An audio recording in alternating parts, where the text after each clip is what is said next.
फरमाते हैं क़ाल क़ाल रसूलुल्लाह सल्लल्लाहु तआला अलैहि वसल्लम खम्सुम मिनल गिबादा क़िल्लतुत तआम वल क़ुऊद फिल मस्जिद वल नज़्रु इलल काबा वल नज़्रु इलल मुसहफ वल नज़्रु इलल आलिम।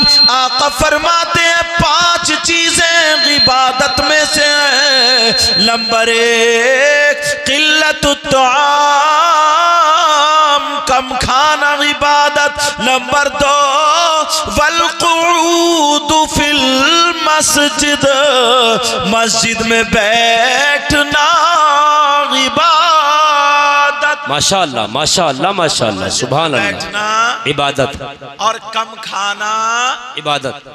अच्छा, जलसे में तो खूब सारे लाते हैं, कहते हैं हाँ कम खाना इबादत, और वलीमे में क्या करते हो? खाते हो, कम खाते हो, 2 लुक़मे सड़ा सड़ा सड़ा था। बाज तो नीचे को मुंह करके डोंगे के डोंगे साफ कर देता है। एक पतलिंगा था, पतलिंगा जी, बिल्कुल पतलिंगा, और इतनी सड़ा सड़ मचाए पड़ा था, ऐसा लग रहा इसके जा कहां रहा। ऐसे भी हालात हैं, मगर नबी फरमाते हैं वल क़ुऊद फिल मस्जिद, मस्जिद में बैठना इबादत। माशाअल्लाह सुभान अल्लाह। समझ रहे मेरी बात? मस्जिद में बैठना इबादत। खाली बैठना, और खाली बैठने वाले का ये आलम है, तो मस्जिद में बैठ के कुछ पढ़ेगा तो उसका आलम क्या? सुभान अल्लाह सुभान अल्लाह माशाअल्लाह। अगर बैठकर पढ़ेगा, एक एक हर्फ के 10-10 नेकियां मिलेंगी तो कितनी बढ़ जाएंगी। मगर लोगों ने अच्छे रास्ते छोड़ दिए। बैठेंगे कहां? चौराहों पर। चौराहों पर भी किस लिए बैठेंगे? देखे किसी की बुराई होती हो, किसी की गीबत होती हो, किसी की चुगली होती हो, किसी का कुछ होता हो। अब मैं जो बताने के लिए जा रहा हूं वो सुनो, जरा तवज्जो रखना, गौर करना, क्योंकि ये शादी का मौका है। इसी पे कुछ बातें ऐसी कहूंगा। एक वक्त ऐसा था, एक वक्त ऐसा, कैसा कि मेरे नबी सहाबा इकराम के दरमियान बैठे, सहाबा के चेहरे को देखा, आका पहचान गए, और सहाबा के दरमियान बैठ करके अब नबी इरशाद फरमाते हैं। आका क्या कहते हैं? आका फरमाते हैं ओ मेरे जानिसारो, चाहने वालों, कलमा पढ़ने वालों, सुनो, अगर अल्लाह ताला किसी को 3 बेटियां अता फरमाए, कितनी बेटियां? 3, और वो उन 3 बेटियों की सही परवरिश कर दे, उनकी सही परवरिश कर दे, तो आका फरमाते हैं वो जन्नत का हकदार है। बेशक बेशक, सुभान अल्लाह सुभान अल्लाह। जुमला याद रखना, बेटियों को जो जहमत बना लिया, जुमला याद रखना, सही परवरिश कर ले तो वो जन्नत का हकदार।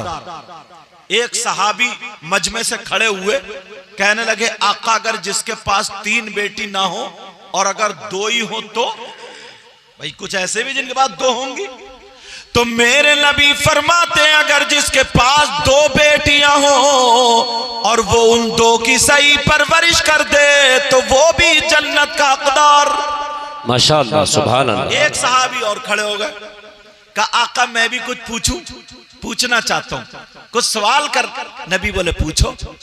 काका अगर जिसके पास 3 बेटियां नहीं, जिसके पास 2 बेटियां नहीं, अगर 1 बेटी हो तो उसका क्या मामला है? नबी ने फरमाया अगर 1 बेटी हो और उसी की सही परवरिश कर दे तो जन्नत का हकदार। माशाअल्लाह सुभान अल्लाह। अब बेटियों की वजह से किसका दरवाजा खुला? बोलो जन्नत का। बेटियों की वजह से जन्नत का दरवाजा खुल रहा है, जन्नत का हकदार। मगर कब? जबकि वो उनकी सही परवरिश कर दे तो। बेशक बेशक। सुनो, नबी ने फरमाया बेटियों की वजह से जन्नत का हकदार, जन्नत का दरवाजा खुल रहा है। मगर इसकी जरा टक्कर पे दूसरी हदीस सुनो, ताकि माँ बाप को पता चल जाए हम कितने पानी में हैं, ताकि उन्हें पता चल जाए हम कौन सी जगह पर खड़े हैं। काला काला रसूलुल्लाह सल्लल्लाहु ताला अलैहि वसल्लम सलासा ला यदखुलूनल जन्ना अल आक़ु लिवालिदै वद्दयूस वरजुलतुन निसा।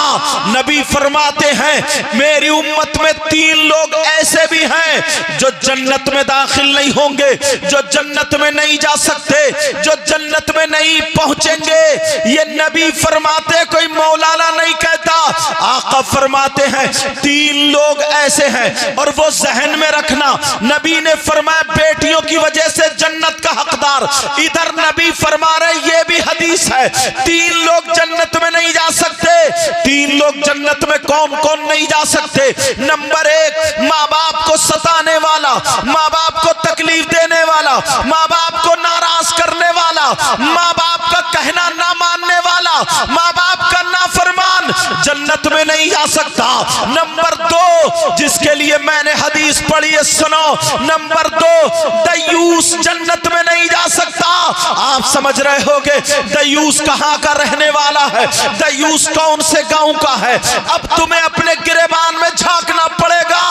दयूस कहीं का रहने वाला नहीं, दयूस वो माँ बाप हैं जिनकी बेटियां बेपर्दा घूम रही है। दयूस वो माँ बाप हैं जिनकी बेटियां फैशनीले कपड़े पहन करके अपने जिस्म की नुमाइश कर रही और करा रही है।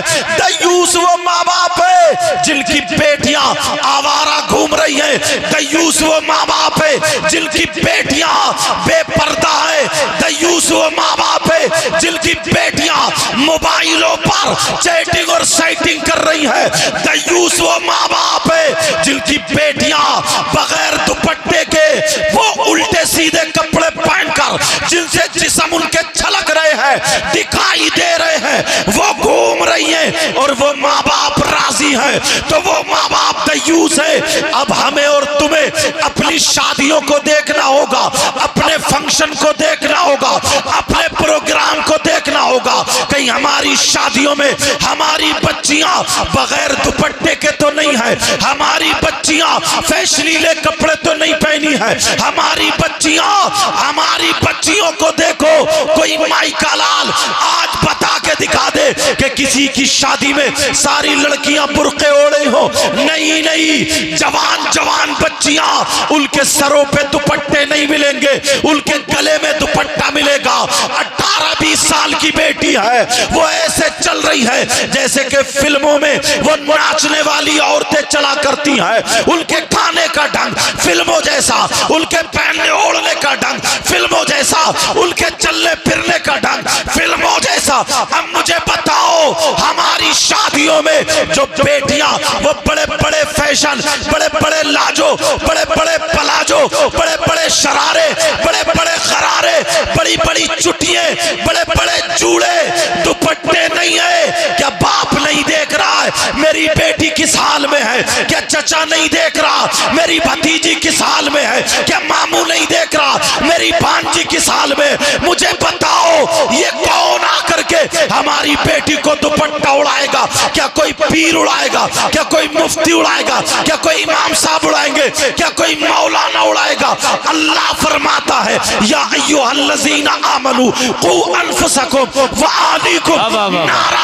ए ईमान वालों, अपने आप को और अपने घर वालों को जहन्नम की आग से बचाओ। अगर तुमने अपने आप को हल्का कर लिया तो एक तरफ नबी ने फरमाया बेटियों की वजह से जन्नत के हकदार हो, और एक तरफ बेटियों की वजह से जन्नत का दरवाजा बंद है।